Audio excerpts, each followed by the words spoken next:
have swallowed all manner of poisonous certainties, fed us by our parents and school teachers.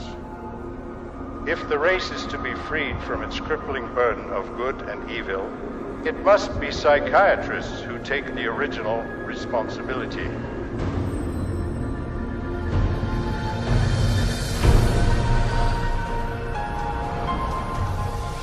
Brock Chisholm's declaration typified the psychiatric onslaught aimed directly at our school system.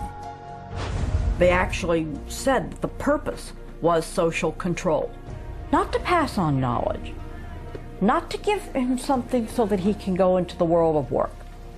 In 1950, psychiatrists and psychologists from around the world met at the White House to propose a total reorientation of the public school system.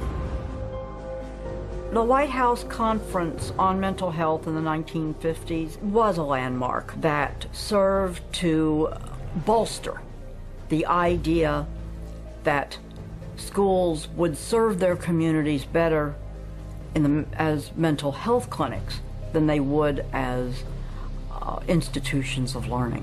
In the early 60s, the world of psychiatry started to really go places in this country. Little by little, it came into our schools, our educational system. And by 1965, it was written into law. Psychiatrists were given the green light for the wholesale labeling and drugging of school children. A child is labeled ADD or ADHD the minute he can't sit still for a 10-15 minute period of time, or he talks constantly or ignores the teacher completely. That will get him and earn him an ADD or ADHD label. The labeling of attention deficit hyperactivity disorder, ADHD, went into full swing in 1987. Within 1 year, 500,000 American children would be diagnosed as ADHD. By 1994, that number had soared to 4.4 million. In response to widespread public alarm at this apparent epidemic of mental disease, the U.S. government-funded National Institutes of Health assembled a panel of prominent doctors and psychiatrists to explain to parents and educators exactly what ADHD was. I would like any member of the panel to describe a typical ADHD in terms of symptomatology. Mark, would you like to? Since you see them in your practice. I think the panel has been frank, and the difficulties here are immense in terms of these. It is hard. It's very hard to know how to answer this question. They cannot, even when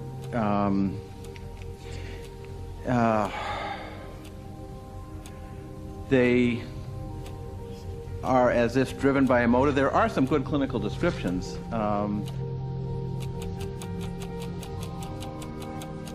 And I think, I think the part of the problem is the profession keeps changing the diagnosis. At this time, we do not have a diagnostic test for ADHD. Therefore, the validity of the disorder continues to be a problem. But this shocking admission did not stop school psychiatrists. 2 years later, the number of American students diagnosed with ADHD had shot up to 6 million.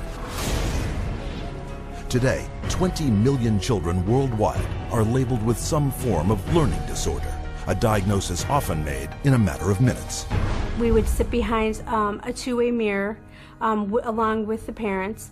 We would then look at the child. We would do small manipulative activities with them to see where their deficit was.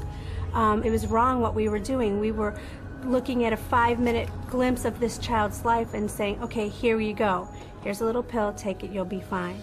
Those little pills like Ritalin, Adderall, and Concerta are classified by the U.S. Drug Enforcement Administration as highly addictive substances, right along with cocaine, heroin, and methamphetamine. When I was on the Ritalin, it made me just feel like totally different, like I wasn't even who I was. I was, flipping out, was twitching, going crazy. I felt like I was out of it all the time, like I wasn't there. I wasn't human. You're just a zombie, pretty much. You do what you can just to get by and just don't do anything extra. My mother never teased me, but she thought I really had ADHD and I was wrong, and I had something wrong with me. So I thought she'd feel bad and feel sorry for me if I died. But then again, I thought that she would miss me a lot, and I also love her a little more than I wanted to kill myself. And so I stopped when I realized that. The abundance of prescription medications created a new income source for kids, selling their meds to their schoolmates. It's called kitty cocaine. They take the Ritalin and they just repackage it and they sell it on campus to the kids because it's like speed. I figured if I was going to do drugs, I might as well make it worth it. And I ended up doing street drugs, and then I ended up getting into it really bad. We're looking at marijuana and other things as being gateway drugs, and actually the so-called medications are a greater gateway drug. The Ritalin drugs are backfiring big time because if the child is already disruptive and he takes cocaine, he's going to be a lot more disruptive after he's taken it. It is not going to calm him down. Boom, she got on the drugs and her personality changed, her behaviors changed, they became erratic and dark and violent, and it was just a nightmare. He kept having adverse reactions, becoming very, very angry. He could not control his behavior, he couldn't control his temper. He was on 5 different psych meds, Prozac and lithium, and he was 7 years old. And he was unable to function. He would have rages and then crying and all kinds of just violent rages, grabbing knives and all of this. The list includes 15-year-old Kip Kinkle withdrawing from Prozac when he shot 22 classmates, killing 2 after murdering his mother and stepfather at his home in Springfield, Oregon. 18-year-old Jason Hoffman on Effexor and Celexa when he opened fire at his California high school, wounding 5. 15-year-old Sean Cooper on a mix of antidepressants when he shot students in Idaho. And 17-year-old Eric Harris on Luvox when he and partner Dylan Klebold killed 12 classmates and a teacher in the bloodiest school massacre yet, Columbine. And all of this overshadows the very reason children came to school in the first place, to get an education. Since 1970, the United States has fallen from 9th to 28th place in worldwide academic standing. While during that same period, the number of American school children labeled with learning disorders has skyrocketed, and the sales of ADHD drugs have multiplied 32 times.